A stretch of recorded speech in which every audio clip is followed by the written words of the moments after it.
Good morning. It's Monday, October 27th. The multi-front war in the Middle East is now 752 days old. I'm your host, Jonathan Schanzer. Welcome back to the FDD Morning Brief. Apologies for last week. We had some technical difficulties. We went back and re-recorded some of that choppy stuff that you may have heard on Friday. So feel free to go back and listen if you wish. Well, there's no point in pretending that we didn't see it. Donald Trump invited Qatari Emir Tamim bin Hamad Al Thani on board Air Force One over the weekend. It was during a refueling stop at the Al Udeid Air Base in Qatar. That's America's largest Air Force base in the Middle East for those keeping score at home. The president then proceeded to praise Tamim to the skies. I happen to disagree with this assessment there, as I have made clear on multiple occasions on this little program of ours. At the end of the day, the rhetoric matters little, however. What matters to me is the role we grant the terror-sponsoring Qataris in post-war Gaza. I hope there is no role at all, but that won't likely be decided until long after the president's trip to Asia, which is what I want to talk about today. Donald Trump's trip to Asia is obviously a departure from the Middle East, but it could be relevant. Here's why. The president's first stop was Malaysia. Malaysia has for years been a base for Hamas activity. Dating back nearly a decade, the Mossad has whacked Hamas operatives that made Malaysia their home. If you track the rhetoric of Prime Minister Anwar Ibrahim during the war, you know he's not interested in peace. He threw his lot with the violent actors who started this war. Malaysia could even emerge as the new headquarters for Hamas if the group faces pressure to go into exile. Ibrahim offered to send troops to Gaza for peacekeeping. Hard pass. I hope Trump made nice in public, but then read him the riot act in private. One more thing. Trump traveled to Malaysia to attend the ASEAN summit. Trump is slated to meet with Indonesia's president, Prabowo Subianto. As I've noted recently, rumors about a normalization agreement between Indonesia and Israel are swirling. On the day that the hostages were released from Gaza, the reports in the Israeli media stated that he was coming to Israel for an official visit the next day. That didn't pan out, but he was caught on a hot mic with Trump in Sharm el-Sheikh talking about security in the region, saying something about finding a better time. What's cooking here? I don't know. But while Trump's meeting with Chinese leader Xi Jinping is expected to make big headlines, I'm still watching for clues about news of a rapidly changing Middle East. It was a weekend filled with news. We all got to keep up. So here's your quick Monday morning news roundup. There are still 13 bodies of Israeli hostages in Gaza right now. At one point, news reports suggested that 2 were slated to be handed over by Hamas, but that is yet to happen. The Israelis say they know where 9 of the 13 bodies are located. The Red Cross has finally gotten up off its tuchus to look for the fallen. Egypt also has some people and even heavy machinery deployed to Gaza to look for the dead. Reports continue to fly about possible Turkish and Qatari involvement in post-war Gaza. You know I think this is a supremely bad idea for either of these terror sponsors to be involved in any way, but don't take my word for it. Reports out of Gaza now suggest that a number of anti-Hamas militias are voicing their opposition to such a move. Oh, and check out the news today about the recent arrest of 2 Turkish nationals caught smuggling weapons into the West Bank. Don't worry about the Turks smuggling things into Gaza, right? Right. The IDF struck several targets in Lebanon over the weekend, killing 3 Hezbollah operatives. The status quo continues with the Lebanese government effectively ceding to Israel the task of taking out the #1 threat to stability in the land of the Cedars. Meanwhile, news this morning reveals that UNIFIL shot down an Israeli drone over Lebanon. Last I checked, the UN agency was supposed to be disarming Hezbollah. Funny that. And finally, Palestinian President Mahmoud Abbas named his longtime PLO crony Hussein al-Sheikh to be his temporary successor for 3 months if, for some reason, the 90-year-old is unable to continue governing. The move offers some comfort to those of us concerned about instability in the West Bank, but this is hardly a shot in the arm for political participation over there.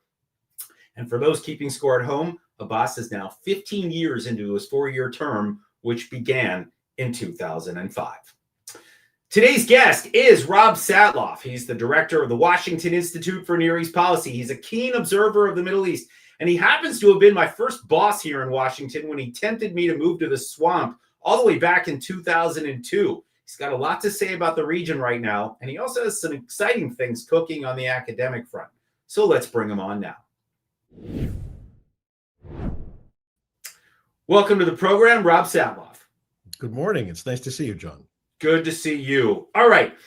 Got a bunch of questions for you this morning. We're going to jump all over the place, I think, but I think it'll become a cohesive conversation at some point. So I want to start with this. You have been a critic of the media coverage of this war, and it's been pretty consistent. For the last 2 years, I've seen the tweets and I've seen the articles, a recent piece, in fact. What is the overall problem that you have, or maybe some of the overall problems that you have with the way this war has been covered? Well, it's a very good question. Thank you very much.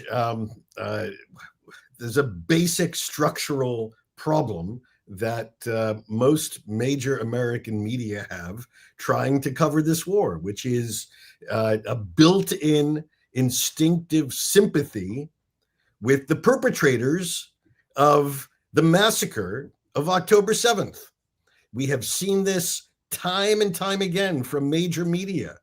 We've seen it from the Washington Post. We've seen it from National Public Radio. We've seen it from Associated Press. We've seen it from major media. And so my argument just recently in the Wall Street Journal op-ed was, as media clamors for more access, now that there's a ceasefire. Let's remember that the Israelis restricted international media access in Gaza because of the security situation. Now that reporters are clamoring for more access, let's not think that more access necessarily means better journalism, more information, more understanding. We actually have some good data. It's not just Satloff's view. We actually have some good data because we can look at this. Some of these major American media did keep their stringers or local Palestinian journalists reporting for them throughout the war. We can follow exactly what they do. I'm not even talking about the worst of the worst, the Al Jazeera's. Let's just take NPR, which had a producer reporter, hundreds of reports throughout the last 2 years. I listened to everything he said over the last year, not one report on Hamas. He was in Gaza, not one report on Hamas. Lots of reports on the terrible situation for civilians, but not one report on Hamas. And we can explain why, but the basic point is that phenomenon is only going to get worse. Oh, it will. And of course, we know that if you have access in Hamas-controlled territory, then the last thing you're going to do is to criticize Hamas. That's sort of the rule if you're given access in these dangerous places. One note of correction and one interesting thought. Note of correction, of course, is that it should be National Palestine Radio, not public. But the other is that I think Satloff's View might be a good name for a podcast. I'm just throwing it out there. Okay. You voiced concerns about Israeli isolation, and it's growing right now, or at least it was before Trump's 20-point plan kicked in. What are your main concerns right now?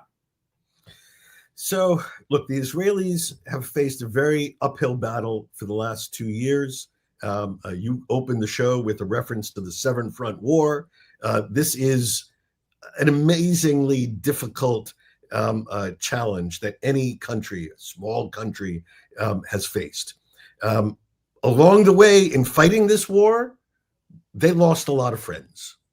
And I'm not talking about the hundreds of countries that are reflexive anti-Israel voters at the UN or something. But if you look at those countries that were the pivotal countries, mostly European countries, some Asian countries, but countries that often stood by Israel. How do we know? They abstained on those anti-Israel votes. Israel has lost the vast majority. And so Israel's now shrunk, at least in the international diplomatic community, to a very small, very tiny, relatively ineffectual group of supporting countries. Now, some quietly are still very, very supportive of Israel, but we will see post-ceasefire how this plays out. But we should recognize that there has been real cost, diplomatic cost to what Israel has gone through. When Israel loses the vast majority of Europe, that's significant for Israel. We should remember Europe is Israel's largest trading partner. It's not the United States. And so we have to hope that the balance here eventually plays out better for Israel's interests, that now there's a moment to rejuvenate some of these lost friendships. I'm not talking about Ireland or Spain, which are lost causes, but there's lots of countries in the heart of Europe, in Eastern Europe, that Israel progressively lost over the last 2 years. And friends of Israel should care about this, because these are the countries that Israel will need at some point, and we hope that this gets repaired. No doubt. I actually saw some reports over the weekend that Spain may be freezing accounts of those suspected in fighting on behalf of Israel for the IDF. That's frightening. But I will say that by and large, I mean, look, I understand that Israel's taken a lot of heat for some of the decisions taken by Netanyahu or the IDF. But one does get the sense that Israel is being treated as the Jew of nations, if you will, right? That there is a certain amount of anti-Semitism. Some of this may actually be, in fact, rooted in Israel's actions, but some of it really does feel like garden variety anti-Semitism. But let me ask you, okay, we have an opportunity now, or Israel has an opportunity to try to climb out of this. And I think that stems from trying to pursue a lasting calm, dare I say, peace in Gaza, and maybe across that seven-front war. And as we noted before the program today, maybe there's an opportunity to lock in a UN resolution that helps Israel build toward that. Talk to us about that. So we're now somewhere between late phase 1, early phase 2 of President Trump's 20-point peace plan. Hostages are returned, the live ones. They're looking for the remains of the dead ones, and there's an effort to try to corral countries to consider deploying in Gaza. Right now, let's remember, Gaza is divided in half. 53% of the territory is still controlled by the Israel Defense Forces. The balance is the area from which Israel withdrew, and it's essentially run by Hamas. Let's be honest about this. The only security force in that 47% is Hamas. Now, chances are not small that this situation actually ossifies, and we have this divided Hamas, East-West Berlin, divided Gaza, rather, for quite a long time. If it's going to change, it will change because outside forces deploy, and Hamas is somehow compelled to give up its weapons. It's a tall order. But there's a prerequisite for most of those outside forces to come, and that's a UN mandate. So now there's a very quiet but very intense debate in New York about what sort of UN mandate. The best option would be a very simple, skinny resolution that says, we endorse the Trump peace plan. Full stop, beginning, end, nothing else. But you know how the UN is. They're going to try to complicate it by throwing all sorts of other things in it that Israel and the United States are going to have difficulty swallowing. My view is, if we go down that route, then there's all sorts of other things we should be throwing in ourselves. I'll give you one. For example, do you know that Hamas is not on the UN terrorism list? Yeah. I think we begin, if anybody tries to complicate the 20-point peace plan by throwing things on the Christmas tree, I think we begin by insisting that Hamas be on the UN terrorism list. I mean, it's obvious why, but boy, would that complicate life for the Qataris and the Turks and all those others who, make a lot of hay out of advocating on behalf of Hamas. So I think, we have ammunition if we want to go down that route. The best option is a skinny resolution, simply endorsing what Donald Trump put on the table. I love it. And look, I got to say, Hamas should have been on the 1267 committee list. So should the IRGC. So should Hezbollah. But I do think that we've got a little bit of leverage here, as you note, and I really do like that idea. But obviously going for the straightforward implementation of the plan, yeah, that's the clean way of doing this.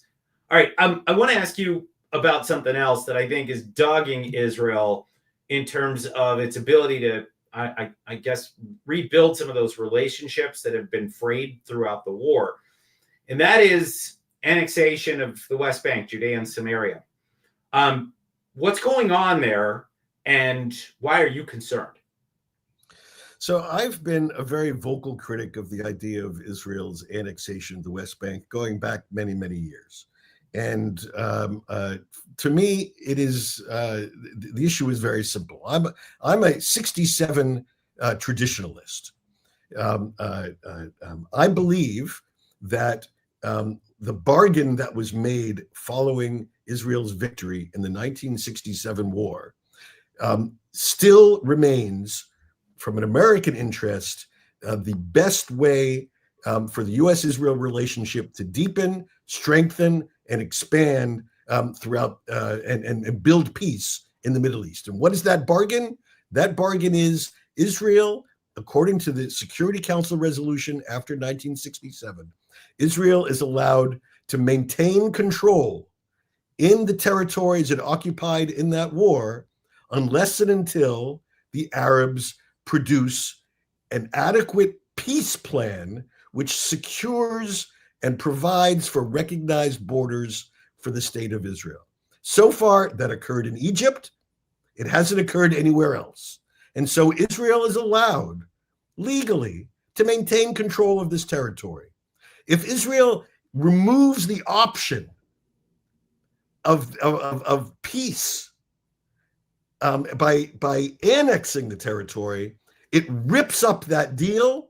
And I believe it actually severs a key element in what helped build the relationship with the United States that blossomed in the last 60 years. So I think it's bad strategy. I don't get involved in Israeli domestic politics. From an American perspective, we should want to keep this as the basis of the blossoming of the strategic relationship, the common commitment to peace when the time is right. It's funny. As I hear you speak, there is obviously a logic here.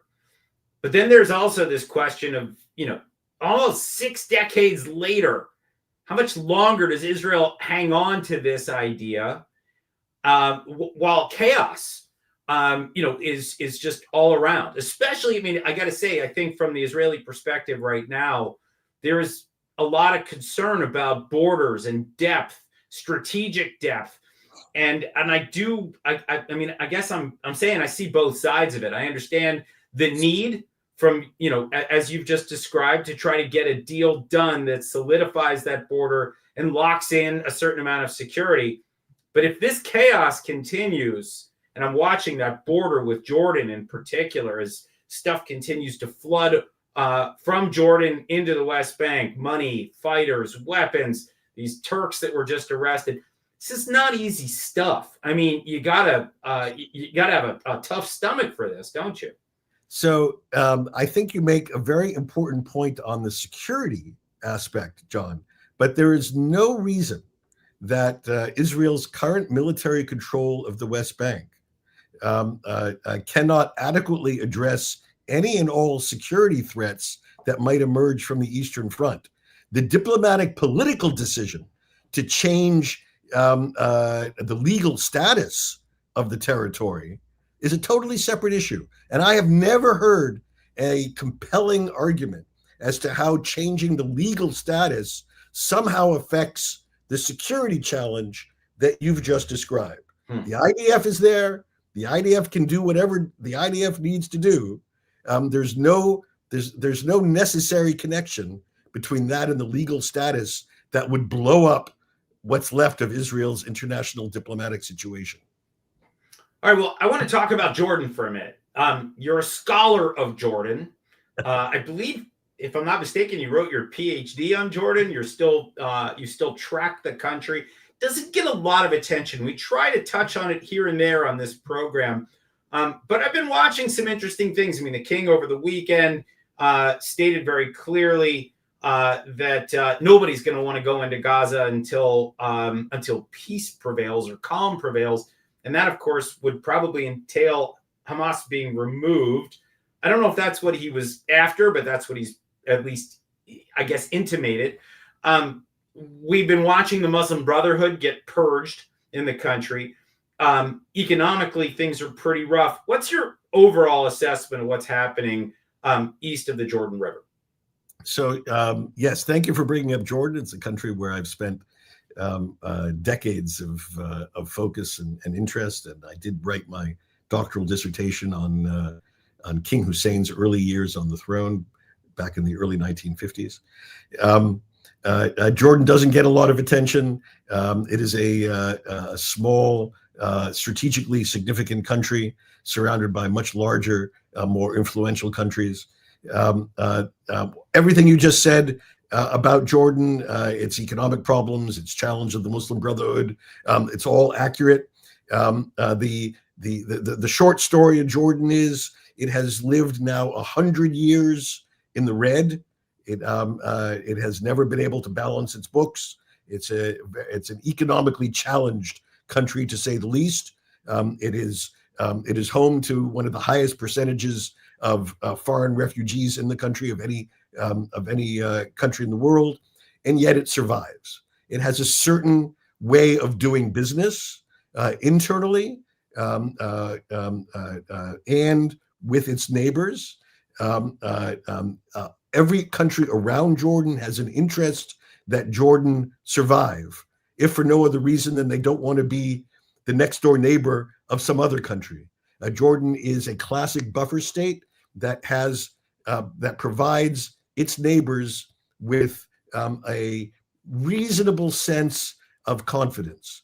Now, living on the edge is a difficult place to be.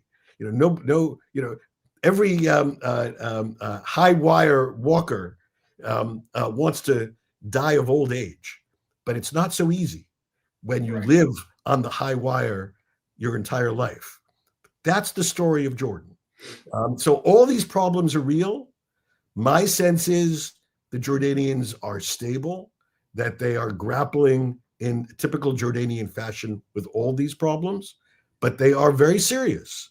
And could at one point that high wire walker fall off? It's possible. But there is 100-year history of how the Jordanians have survived at the edge. And push comes to shove, my money is still on them. All right. That's a big bet, but I think it's what we're all betting on. All right, last question before I let you go. You've got a new academic venture that you've launched. I'm going to take a small part in it. I'm excited about it. Tell everybody about it, because I think it's really important that we see things like this now in the post-10/7 environment. Well, thank you very much for asking me, John. Yes, it was after October 7th that an idea that was percolating for so long, I finally had to do something about it, which is we have been complaining, the collective we, have been complaining for years about the rot at the heart of Middle Eastern studies in American higher education. So I decided to do something about it. Instead of complaining, let's build an alternative. We need to provide our students an alternative. And so, to make a long story short, I found a terrific partner, Pepperdine University, which has a Washington presence and wanted to expand its Washington presence. And together we established the first ever major partnership between a think tank and a U.S. News Top 100 university to create a new master's program in Middle East policy studies, the intersection of Middle East history, politics, economics, and society, American foreign policy, and the making of being an effective policymaker. At the intersection of these three pillars, we are going to teach the next generation of American policymakers. We have opened our doors. We have our first cohort, fully accredited, full tuition scholarships for all students, so that we can get the best and the brightest to come and be part of this exciting experiment. And I'm delighted that you're going to join us as an instructor for our first cohort next year. Well, I'm thrilled to do it. Thrilled to hear that you're doing this. And I think there needs to be a lot more out there just like it. We'll leave it there. I want to thank you, Rob Satloff, for joining us today on the FDD Morning Brief. Thank you very much. All right, folks, it's time to cease and desist. I know that's a deep disappointment to some of you, but here's the good news. If you're craving some smart things to read today, check out our expert analysis at FDD.org and across all of our socials. And yes, folks, you can still make a tax-deductible donation at FDD.org/invest. Tune in Wednesday for another episode of the FDD Morning Brief. Until then, I'm Jonathan Schanzer, signing off for FDD.